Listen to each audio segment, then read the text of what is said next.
Ibu. Waalaikumsalam, Mbak. Silakan duduk, Mbak. Iya, Bagaimana kabarnya hari ini, Mbak? Alhamdulillah baik Bu. Ibu sendiri bagaimana? Alhamdulillah, kabar Ibu juga baik, Mbak. Sebelumnya kita melakukan perkenalan terlebih dahulu, Mbak ya, agar lebih akrab lagi. Kan ada pepatah nih, tak kenal maka tak sayang. Seperti itu, Mbak ya pepatahnya. Iya. Oke, jadi nama Ibu ini Ibu Putri Devi Ramawati. Biasa dipanggil dengan Ibu Devi. Mbaknya sendiri namanya siapa? Nama saya Dwi Mei Ayu Lestari, biasa dipanggil Dwi. Oh, Mbak Dwi ya. Oh, Mbak Dwi yang semalam ya Ibu itu ya. Iya, benar Bu. Oke, salam kenal ya Mbak. Iya. Mbak Dwi sekarang ini kesibukannya ngapain? Kerja atau kuliah? Sekarang saya masih kuliah Bu. Masih kuliah Mbak ya. Iya. Kuliah di mana Mbak? Di UNER Surabaya. Oh, di UNER Surabaya. Iya. Di kampus A atau B atau C? Kampus C. Oh, di kampus C. Untuk Mbaknya sendiri ambil jurusan apa ya? Jurusan gizi. Wah, jurusan gizi pasti seru sekali Mbak ya. Berarti dalam jurusan gizi itu kita ngapain aja Mbak? Kalau biasanya bikin menu gitu sih Bu, masak-masak. Wah, seru sekali Mbak ya, bisa mengetahui makanan yang sehat itu bagaimana, yang nggak sehat bagaimana, yang bergizi bagaimana, yang nggak bergizi bagaimana. Iya. Mbak Dwi sendiri ini sekarang sudah semester berapa? Semester 5. Oh, sudah semester 5, cepat Iya. sekali Mbak ya. Sudah menjalani perkuliahan kurang lebih selama 2,5 semester ya. Selain kesibukannya kuliah, Mbak Dwi ini kesibukan yang lainnya ngapain ya? Selain kuliah, saya ikut UKM sama kepanitiaan. Wah, Mbak Dwi ini tergolong mahasiswa yang aktif ya, karena mengikuti UKM dan juga organisasi-organisasi kampus yang lainnya. Untuk UKM-nya sendiri, Mbak Dwi ini ikut UKM apa Mbak? Saya ikut UKM tari. Oh, ikut UKM tari. Berarti Iya. Mbak Dwi ini sudah emang bakat dalam bidang tari, Mbak ya. Untuk organisasinya sendiri, Mbak Dwi ikut organisasi apa Kalau biasanya? organisasi saya ikut kepanitiaan kayak panitiaan ospek, terus acara-acara di prodi gitu. Wah, hebat sekali Mbak ya. Kesibukannya begitu padat. Terus gimana Mbak bagi waktunya antara mengikuti perkuliahan, terusan UKM, dan juga organisasi di kampus itu? Saya biasanya nentuin prioritas dulu sih Bu, tapi tetap yang saya prioritasin dulu tuh kuliah. Jadi sebelum ikut kayak UKM, kepanitiaan, saya harus kayak nyelesain misal tugas-tugas kuliah dulu kayak gitu. Jadi yang di nomor satu kan tetap perkuliahan ya. Iya. Emang itu betul sekali Mbak. Untuk yang UKM maupun organisasi kampus itu di nomor dua kan, seperti itu Mbak ya. Iya. Nah, terus Mbak Dwi ini kuliahnya sekarang sudah online atau sudah luring? Masih online Bu sekarang. Oh, masih online, berarti Iya. masih di rumah Mbak ya. Terus selain kuliah kesibukannya di rumah ngapain aja Mbak? Kalau di rumah saya cuma bantu-bantu kayak orang tua untuk ngelakuin pekerjaan rumah gitu. Iya Mbak ya. Berarti untuk mengisi kesibukannya Mbak ya di rumah biar tidak bosan. Tapi itu ya emang sebuah kewajiban sih Mbak ya. Kita kan sebagai anak alangkah baiknya kita membantu orang tua di rumah. Seperti itu Mbak ya. Ngomong-ngomong, Mbak Dwi di sini menemui Ibu ada perlu apa Mbak ya? Jadi saya kesini pengen berkonsultasi dengan Ibu terkait permasalahan yang saya alami itu. Jadi Mbak Dwi ini ingin berkonsultasi dengan Ibu ya mengenai permasalahan Mbak Dwi. Seperti itu Mbak? Iya. Atau berarti gini, Mbak Dwi ingin melaksanakan proses konseling dengan Ibu seperti itu ya? Iya. Sebelumnya Ibu ingin bertanya kepada Mbak Dwi ini ya, apakah Mbak Dwi sebelumnya sudah pernah melaksanakan proses konseling? Sebelumnya belum pernah. Oh, belum pernah melaksanakan proses konseling. Oke, kalau begitu Ibu akan menjelaskan terlebih dahulu mengenai proses konseling ini ya Mbak ya. Kalau tidak paham, Mbak Dwi bisa bertanya kepada Ibu ya. Jadi proses konseling ini merupakan proses di mana seorang konselor, dan di sini konselornya yaitu Ibu, membantu seorang konseli, dan konselingnya yaitu Mbak Dwi sendiri untuk memecahkan masalah si konseli untuk mencapai tujuan yang telah ditetapkan atau tujuan konselingnya. Nah, apakah bisa dipahami mengenai penjelasan sedikit dari Ibu tersebut, Mbak Dwi? Iya, bisa. Oke, selanjutnya Ibu akan menjelaskan mengenai tujuan dari konseling ini. Jadi tujuan dari konseling ini yaitu mencari jalan keluar dari permasalahan si konseli atau permasalahan Mbak Dwi ini agar dapat terselesaikan dan dapat berguna untuk Mbak Dwi sendiri, diri Mbak Dwi sendiri dan juga lingkungannya Mbak Dwi. Seperti itu ya Mbak Dwi ya. Untuk proses konseling sendiri itu terdapat aksesnya juga Mbak. Jadi dalam proses konseling ini terdapat asas kerahasiaan, keterbukaan, terusan kesukarelaan. Nah, untuk yang pertama Ibu akan menjelaskan mengenai asas keterbukaan ya Mbak Dwi. Jadi dalam asas keterbukaan ini Mbak Dwi bisa menceritakan semua permasalahan Mbak Dwi yang Mbak Dwi alami tanpa ada yang ditutup-tutupi lagi dan menceritakannya dengan secara jelas dan detail kepada Ibu. Seperti itu Mbak Dwi. Apakah Mbak Dwi siap? Iya, siap. Untuk asas yang kedua ada asas kerahasiaan. Jadi dalam asas kerahasiaan ini Mbak Dwi tidak perlu khawatir maupun ragu dan juga cemas dalam menceritakan permasalahan Mbak Dwi. Karena dalam proses dalam asas kerahasiaan ini ada asas kerahasiaan di mana hanya Ibu dan Mbak Dwi saja yang mengetahui permasalahan Mbak Dwi. Jadi di luar proses konseling ini tidak ada yang mengetahui. Jadi hanya Mbak Dwi dan Ibu saja. Apakah Mbak Dwi sudah yakin? Iya, saya sudah yakin untuk menceritakan masalah-masalah saya. Oke, bagus Mbak Dwi. Untuk selanjutnya ada asas kesukarelaan. Jadi dalam asas kesukarelaan ini Mbak Dwi mengikuti proses konseling ini dengan sukarela dari diri Mbak Dwi sendiri tanpa adanya paksaan dari pihak luar. Dan sebelumnya Ibu ingin bertanya kepada Mbak Dwi. Mbak Dwi ini ingin mengikuti proses konseling ini secara sukarela, apa ada paksaan dari luar atau dari pihak manapun? Sukarela niat dari saya sendiri. Oh, dari niat sendiri Mbak ya. Alhamdulillah kalau begitu. Sebelum kita mulai proses konselingnya, Ibu ingin bertanya kepada Mbak Dwi, kita bikin kesepakatan bersama ya mengenai waktunya, waktu proses konselingnya. Nah di sini Ibu ada dua pilihan nih. Mbak Dwi ingin melaksanakan proses konseling ini dalam satu kali pertemuan itu 20 menit saja atau 30 menit saja. Mungkin bisa sekitar 20 menit. Oke, kalau begitu kita sepakati ya 20 menit. Untuk waktu pertemuannya Mbak Dwi ingin seminggu berapa kali? 1 atau 2 kali dalam seminggu? 2 kali sih mungkin bisa. 2 kali. Untuk kalau begitu kita sepakati ya. Dan kalau waktu konselingnya seminggu 2 kali dan waktunya tiap pertemuan 20 menit. Seperti itu Mbak ya. Untuk jadwal kedepannya proses konselingnya Ibu kabari Mbak ya. Iya, baik. Oke, kalau begitu sekarang Mbak Dwi juga sudah sepakat dan sudah mengetahui apa itu proses konseling tadi yang Ibu jelaskan. Sekarang Mbak Dwi bisa menceritakan permasalahan yang Mbak Dwi alami.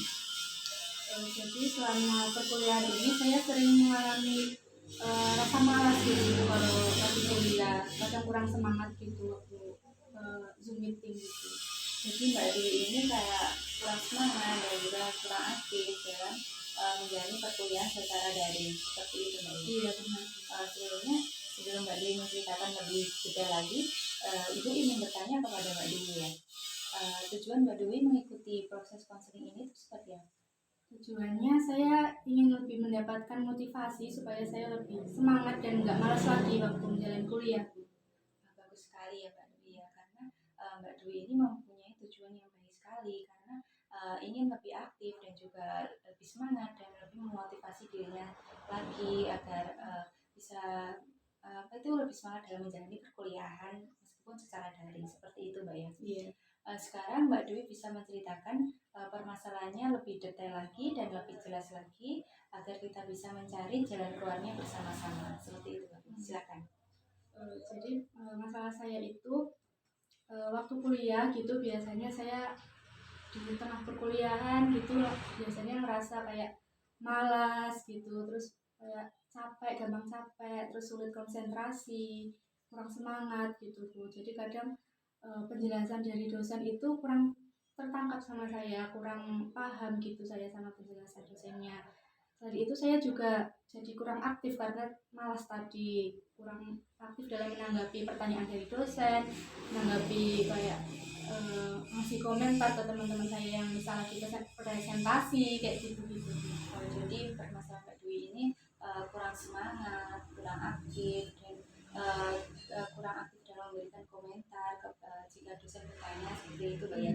Dan juga kurang aktif jika ada teman-teman yang bertanya mengenai presentasi seperti itu Mbak ya. Mbak Dwi ini merasakan ini sejak kapan? Rasa malas itu muncul saat kayaknya pertengahan pandemi gitu gitu. Pertengahan pandemi Mbak ya, karena perkuliahan secara daring seperti itu Mbak ya. Lalu apa yang menjadi permasalahan Mbak Dwi ini? Jadi masalahnya itu ya itu tadi Bu, saya ngerasa kurang aktif gitu. Jadi kurang paham sama materi, terus saya takutnya nanti berpengaruh sama nilai saya ke depannya. Jadi takutnya Mbak Dwi ini berpengaruh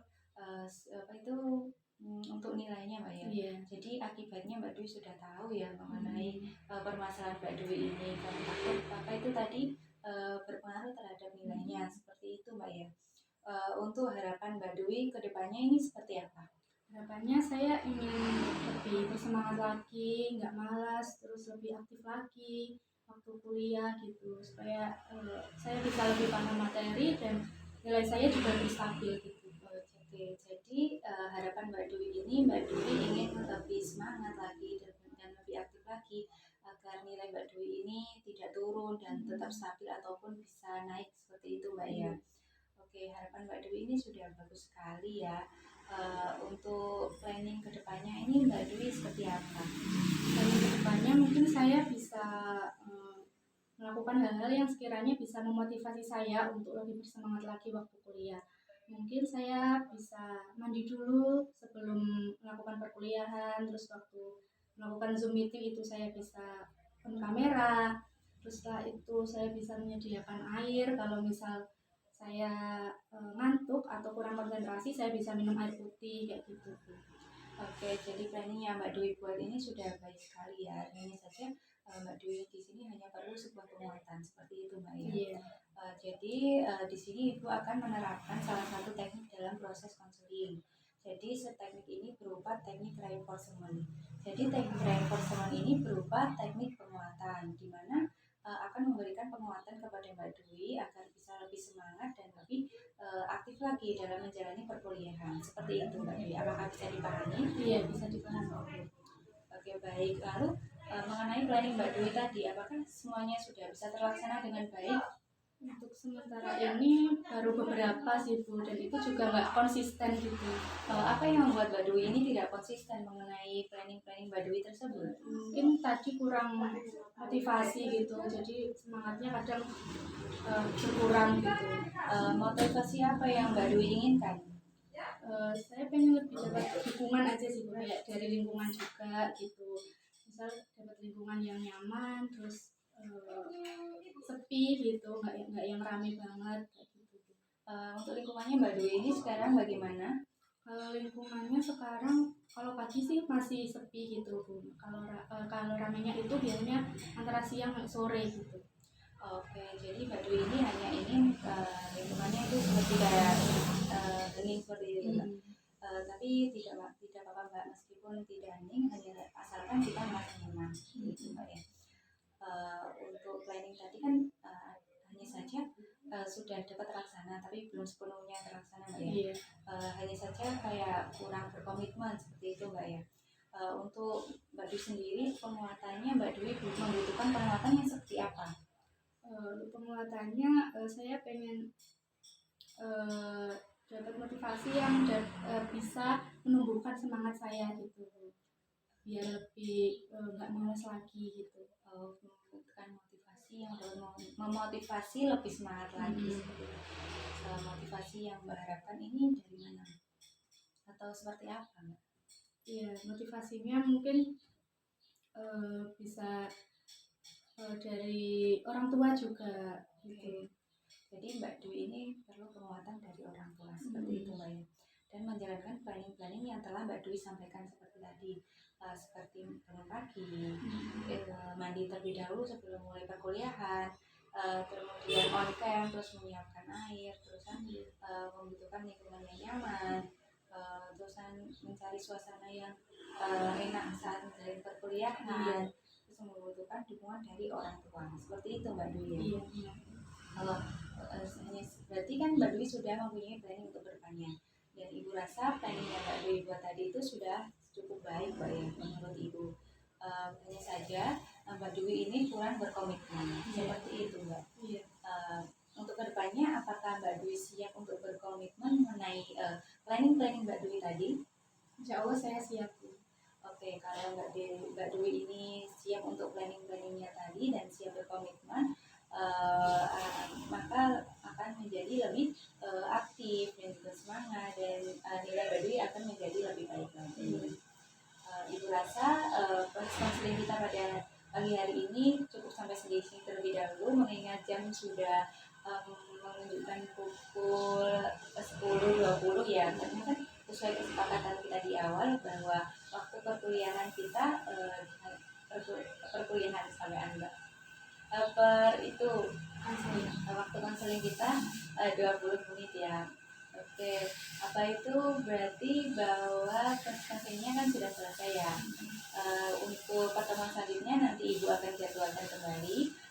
Ibu evaluasi ya mengenai proses konseling kita pada pagi hari ini. Iya. Jadi Mbak Dwi sudah bisa menentukan harapannya, sudah tahu mengenai harapannya untuk kedepannya, dan Mbak Dwi juga sudah sudah mengetahui planning untuk kedepannya, seperti itu Mbak ya. Dan Mbak Dwi juga sudah siap berkomitmen untuk kedepannya. Jadi merasa itu sudah mendapatkan bantuan dari teman-teman. Jadi Ibu rasa proses konseling kita cukup sampai di sini terlebih dahulu ya. Ibu ucapkan terima kasih kepada Mbak Dwi karena sudah menyempatkan hadir di sini dan bercerita mengenai permasalahan Mbak Dwi. Mohon maaf apabila Ibu ada salah kata pada saat proses konseling ini. Bila ada yang ingin diceritakan lagi, bisa menghubungi Ibu atau bisa datang ke sini Mbak ya, agar bisa kita mencari jalan keluarnya bersama-sama. Ibu akhiri proses konseling kita pada pagi hari ini. Wassalamualaikum warahmatullahi wabarakatuh. Waalaikumsalam warahmatullahi wabarakatuh. Terima kasih, Bu. Sama-sama Mbak Dwi. Terima kasih, Bu. Iya.